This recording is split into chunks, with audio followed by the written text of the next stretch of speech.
Bonsoir Luc, je suis ravie de vous revoir ici au Procope. Vous allez nous présenter vos dernières œuvres sur les toits de Paris, du Paris haussmannien. Je vous laisse la parole. Oui, donc bonsoir à tous. Donc voilà, Luc Robin, donc je suis architecte de métier. Donc je fais des bâtiments industriels, plateformes logistiques et des salles de sport, donc un petit peu loin de la peinture. Et je fais de la peinture sur la ville, l'urbanisme. Et je peins, donc là j'ai fait un thème sur Paris, comme je fais aussi d'autres villes, et je me pose la question de comment on peut représenter la ville ou l'urbanisme dans la peinture. Et j'essaye de mettre en valeur tout ce qui est alignement urbain. Et alignement urbain qui a déjà été mis en valeur par le Paris haussmannien, que vous connaissez, mais en faisant aussi référence à d'autres alignements, parce qu'un alignement urbain, c'est quelque chose qui est historiquement très ancien. Différentes civilisations, constructions l'ont employé, les Romains, on le retrouve partout dans l'architecture, même dans l'architecture ancienne, comme on parlait de Baalbek tout à l'heure. Donc on n'arrive pas à savoir de combien de temps. Donc finalement, cet alignement, il a toujours existé. Alors, parfois, il a disparu dans des villes un petit peu émiettées, mais on l'a essayé de retrouver régulièrement. Donc un alignement, c'est quelque chose finalement assez abstrait. Donc la ville paraît concrète, mais finalement c'est une idée assez abstraite à aligner les choses. Aligner les choses, c'est leur donner un sens. Voilà. Et donc j'essaie à travers la peinture de représenter cet alignement.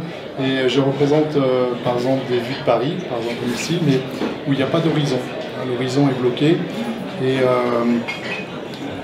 en fait, parce que une perspective, comment représenter une perspective? Une perspective, c'est un peu plus qu'une simple image.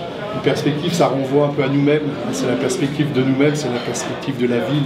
Et finalement, ça donne un sens à cette abstraction du dessin. Les châssis font deux par deux. Et là, ils font un par un. Pardon. Donc on retrouve une constante, c'est une diagonale, souvent dans les tableaux carrés. Le carré, c'est un tableau, c'est un format assez intéressant. Déjà le 1 mètre par 1 mètre, parce que le mètre, c'est une invention du XVIIIe siècle, mais en fait on le retrouve dans l'architecture ancienne. Et on le retrouve, même il y a 4000 ans, on le retrouve le mètre. Donc finalement le mètre, cette notion de mètre est beaucoup plus ancien qu'elle nous paraît dans les livres scolaires. Et c'est vrai que je découpe le tableau avec une diagonale assez forte en général. Donc on va retrouver beaucoup de tableaux avec... alors en fait, je peins la ville qui paraît très figurative comme ça, presque très précise, alors qu'en fait, de près, comme on le voyait, c'est juste de la peinture projetée directement. Et des fois, il y a même les blancs du tableau. Et en fait, les formes se superposent, se décalent, mais sans être jamais dessinées. C'est juste un assemblage de couleurs. Je ne veux surtout pas rentrer en détail. Donc quand on voit les balcons haussmanniens, c'est juste un gros trait. Et de près, ça fait à peu près ça, la peinture. Et de loin, ça paraît presque une double lecture assez figurative, presque une photo. Alors qu'en fait, c'est pas du tout une photo. Vous voyez, c'est pas du tout.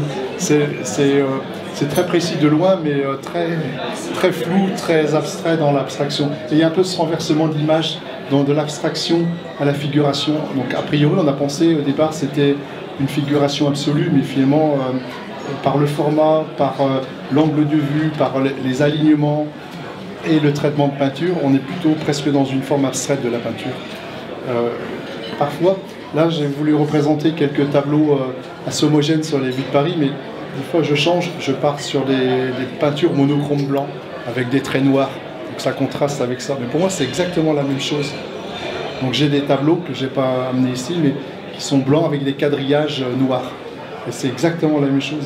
Vous voyez ça, ce tableau-là, on aurait pu faire un quadrillage noir sur des lignes blanches, c'était exactement le même tableau. Et pourtant, vous voyez, quand on zoome, finalement, on est un peu déçu parce que finalement, la peinture, elle est comme ça, quoi. Elle ressemble à rien, quoi. Le blanc, c'est le blanc du tableau, donc c'est le blanc de la surface. Je peins plusieurs fois en blanc avant. Ça donne cette lumière.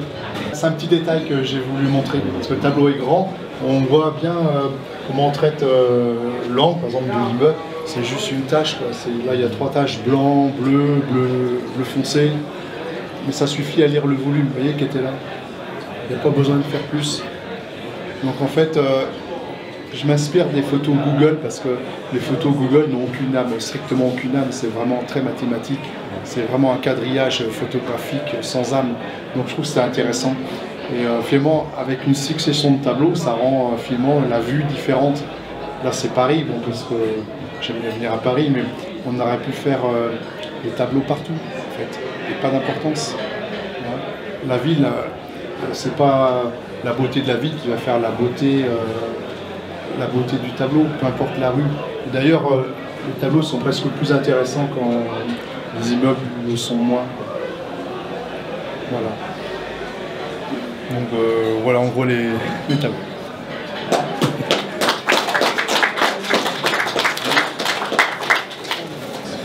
Ah oui, donc la question c'est pourquoi, c'est vrai que pourquoi pas représenter la ville presque avec une perspective, on pourrait dire classique. Mais en fait, je trouvais que c'était intéressant parce que ça donne finalement la façade de la ville, la façade principale de la ville ici, c'est le toit finalement, c'est la façade qu'on ne voit jamais. Et ça rend un peu comme un tissu, quelque chose d'homogène en fait. Et après, c'est vrai que là par exemple, là on a un tableau un peu classique de ce que je fais, c'est-à-dire que c'est un format carré. La projection ne voit pas, mais bon, c'est un carré avec une grande diagonale. La rue, qui n'est même pas tout à fait dessinée d'ailleurs, on ne sait pas si c'est de l'eau ou si c'est une sorte de profondeur. Il y a un effacement complet, par exemple des gens, de la vie en fait. Il y a juste mis en valeur ce que les gens ont réalisé, quoi. Donc c'est vrai que la perspective vue de la rue mettrait plus en valeur l'activité humaine. Et moi, j'ai pas trop envie. Moi, ce qui m'intéresse, c'est un peu ces traces de l'architecture, ces alignements. Parce que ces alignements, ils sont très anciens. Haussmann, quand il a fait ça, c'est un préfet, c'était pas un architecte. Haussmann, quand il a fait ça, d'abord, il était historique des premiers embellissements des villes de Londres, de Paris. Il y a quand même eu plusieurs projets qui ont été faits. Bon, aujourd'hui, on retient très facilement Haussmann, qui a quand même structuré la ville de Paris de façon incroyable et qui permet aujourd'hui de faire rayonner l'image de Paris partout ailleurs. C'est la plus belle ville du monde, on peut aller partout, mais Paris c'est la plus belle ville du monde. Et parce que les alignements sont très francs, et viennent des fois percuter la trame ancienne. Alors c'est pas le cas de ce quartier, mais on voit que parfois ça laisse des accidents urbains, et je trouve ça assez joli.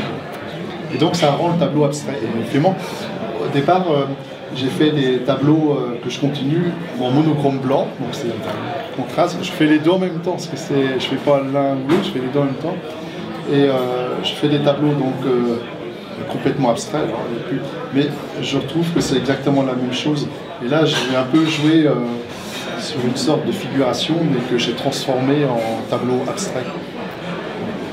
Parce que la perspective ou la représentation de la ville, c'est pas représenter la vie telle qu'elle est, ni forcément trop dans son abstraction. Et puis c'est vrai que historiquement, on a, à un moment donné, il y a eu la peinture du 19e siècle, et un jour on a inventé la photographie. Alors c'était une catastrophe pour la peinture, puisqu'on pouvait photographier la ville, photographier les gens. Donc finalement, la peinture elle aurait dû disparaître, quoi. Et finalement, la peinture a vaincu la photographie, si on peut dire. C'est que la peinture, elle a su trouver les forces pour aller plus loin. Et donc à chaque fois, il faut essayer de renverser cette situation. Donc finalement, aujourd'hui, on pourrait s'interroger, est-ce que le sens de la peinture doit être abstrait, ou doit être figurative, ou peut-être ni l'un ni l'autre. On a eu à la belle époque la grande peinture française, on va dire, les années 50, 60, les formes abstraites. Après, on est un peu revenu à la forme figurative, Mais qu'est-ce que c'est la peinture aujourd'hui? Vers quoi aller? C'est pas si facile que ça à trouver la réponse. Et c'est finalement, je pose un peu cette question dans la peinture, cette abstraction ou cette figuration. Et pour l'instant, sans vraiment donner non plus la réponse, puisque moi-même je la cherche. Voilà.